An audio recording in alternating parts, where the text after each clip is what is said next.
morning, folks. Good afternoon for a lot of you. Welcome to our weekly update. This is the O'Hare Wealth Management Weekly Update for November 14th, 2024. I'm Jerry Jones, joined by John O'Hare, and we are here every week on a Thursday for about 15 minutes answering questions of a financial nature that folks have submitted to us. So if you have a question, we always encourage you to submit those to us at service@oharewealth.com, or you can call us and or text us at 414-644-0060. John, my friend, are you ready there with the Brooklyn skyline right behind you?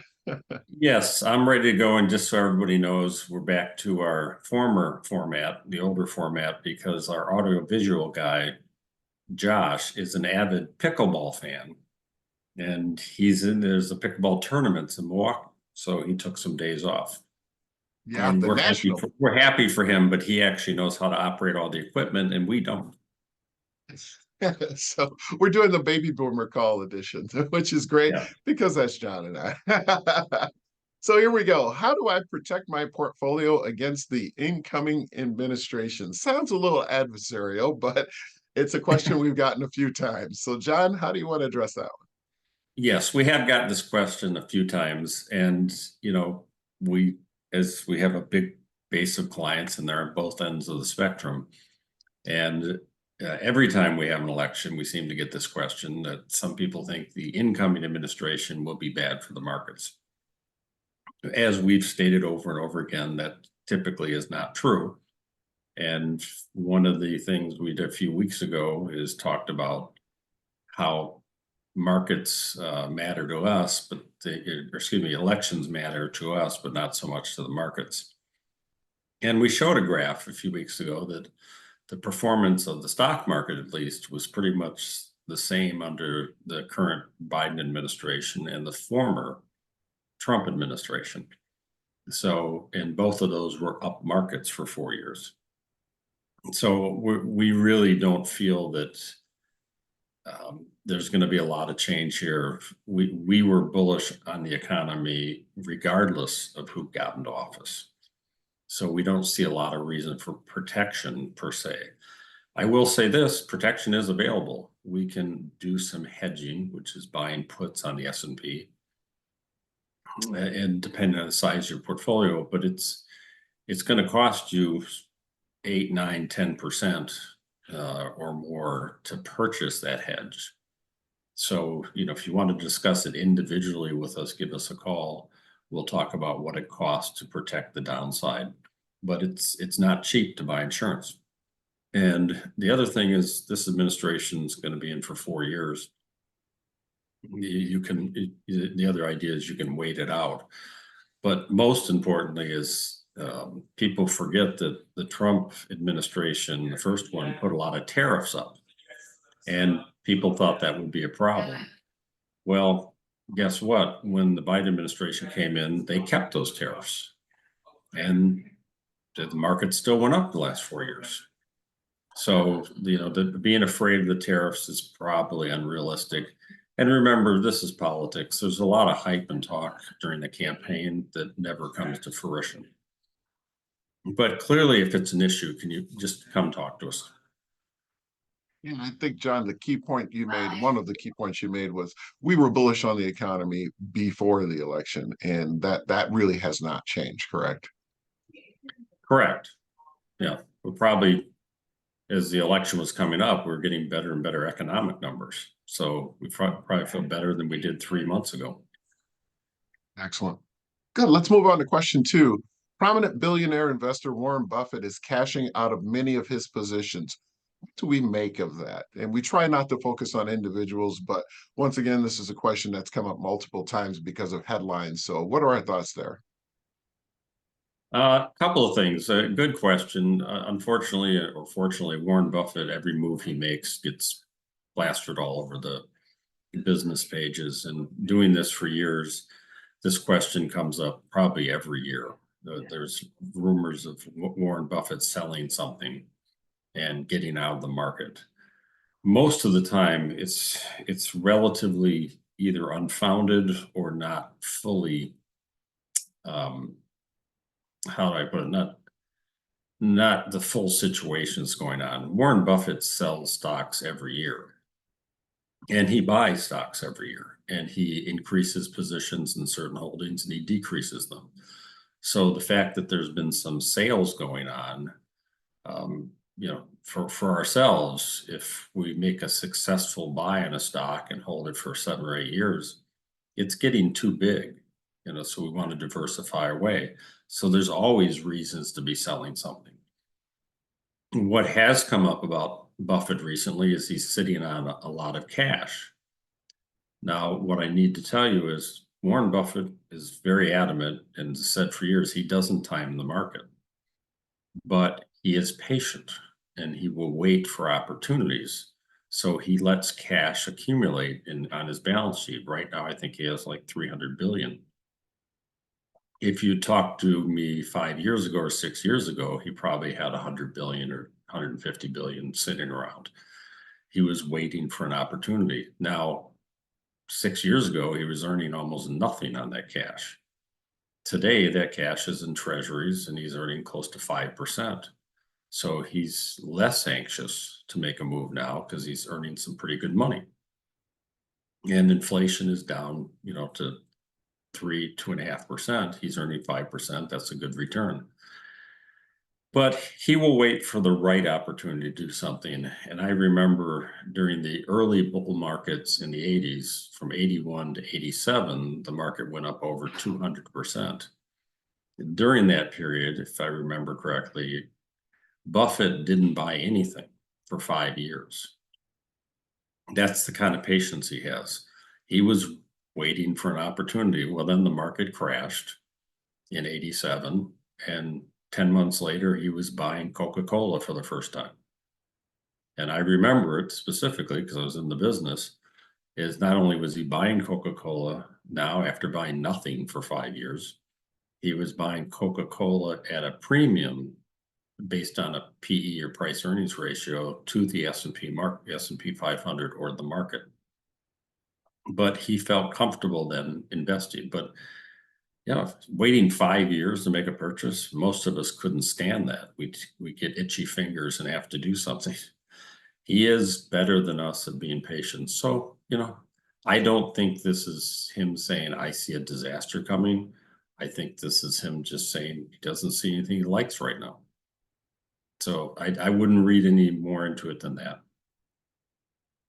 Awesome.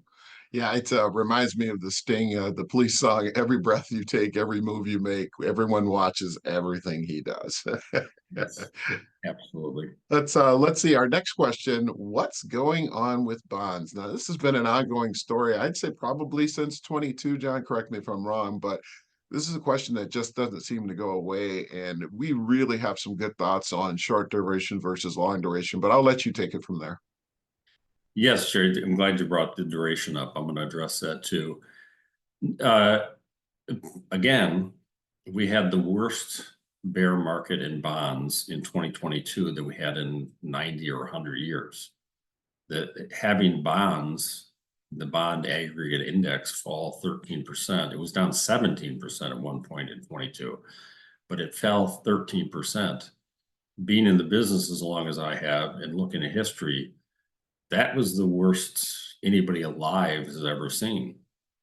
Even in the 70s with higher rates, I think the worst year we had for bonds was negative 7%. That market has not recovered yet. If you bought bonds in 22, right before they started raising interest rates, you're not back to even. So it's been a drag on performance for quite some time. Now, today we've had, since 2022, 23 and 24, we've had a rally back in bonds. So we've made a lot of that back up. But very near term, the last 8 or 9 weeks, the bond market's basically been in a bear market. There are fears that inflation might stall out here and not go down any further and then start to pick up again.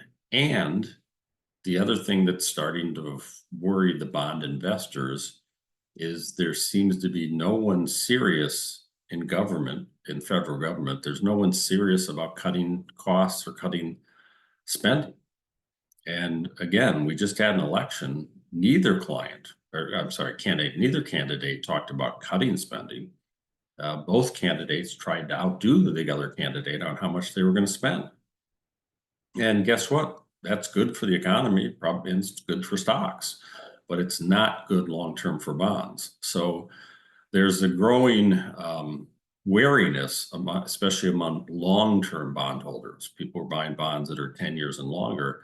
Do I want to buy the US Treasury 10-year at 4.4 today if this spending is never going to get under control? Because if it doesn't, we're going to get higher inflation. And bondholders, bond investors hate inflation because it eats away at their real returns. So it's been a very nasty bond market. However, and this is our theory or our position, is we tend to stay on the shorter end of the maturities. And in our business, maturity and duration are almost the same thing. It's, how long did you buy a 2-year bond, 3-year bond, 5-year bond? We tend to buy bonds right now. We're very much on the shorter side. Our average bond is probably 3 years and maybe 4. So with those, you get hurt less when there's fears of inflation. Longer bonds get hurt much worse when you have inflation fears. So anybody owning, the average bond portfolio is probably 7, 8 years long. And there's a lot of people buying 10 and 12-year bonds. They've taken a big, I think the 10-year is probably down 20% in the last 8, 9 weeks, if you had bought 8, 9 weeks ago. Our position is long-term bonds, especially 10 and longer, are not appropriate for our clients. Those are things that pension funds buy, insurance companies, foundations. These are organizations with very, very long time horizons, and they can take the fluctuations in the bonds. We feel our clients should always stay on the shorter side for bonds. And right now, the 10-year Treasury is 4.4. Our shorter bonds are paying 5, almost 6%. So we're getting paid well there right now. So overall, our bond portfolios are outperforming the broad indexes right now because we're on the shorter side of maturity or / duration. But that's a position we'll stay in longer term. But it's a discussion we should have with each client and help them understand how this portfolio is constructed. But yeah, if I can tell you, if the stock market was doing as bad as the bond market the last 9 weeks, you would have heard about it every minute and every hour, every day. Absolutely. But we're just not hearing about it. It's not as exciting to talk about the bond market, unfortunately. Bonds are boring. Great. Once again, just a reminder, send us your questions at service@ohairwealth.com or at 414-644-0060. Which brings us to our next slide, which is our book recommendation for November and December. National bestseller, Thinking in Bets, Making Smarter Decisions When You Don't Have All the Facts by Annie Duke. John. Yeah, this is a good book to remind you to think in probabilities. Nothing's a sure thing 100%, and nothing's always going to lose. And it reminds you, just because you went to the craps table and you got snake eyes and you won on that bet, do you really want to keep betting on snake eyes coming up every hand? No, statistically, it's one of the least likely things to come up. So you have to keep that in consideration. But you will have people think that, hey, it worked once, it'll work again. No, you caught a good probability this time.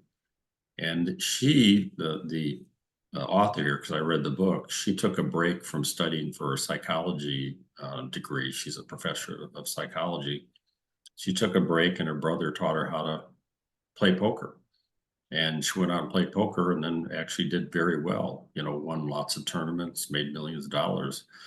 But she took that experience of probability and how to thinking in bets and became a consultant and worked with lots of large companies helping them understand the probabilities of when they take on a new project, when they hire or fire a new employee, understand that there's always risks and you should be focusing more on the risks.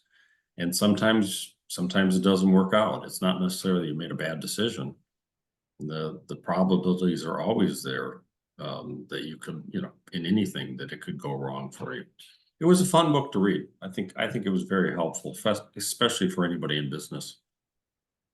Yeah, and I saw her at the World Series of Poker many years back, and she was a very accomplished poker player. But it reminds me of when we were at our former advisory firm when I first started, and I was studying for my Series 7. And John, you may remember an advisor at the time walked up to me and said, "The probability of you passing your Series 7 is worse than rolling two sixes in craps." And I looked at the guy and I think back and I say to myself, it's a good thing I didn't listen to him because he was a very negative Yes, influence. that's right. So, I remember that. little anecdotal story. Moving on, though, it's a great book. We remind you to read that.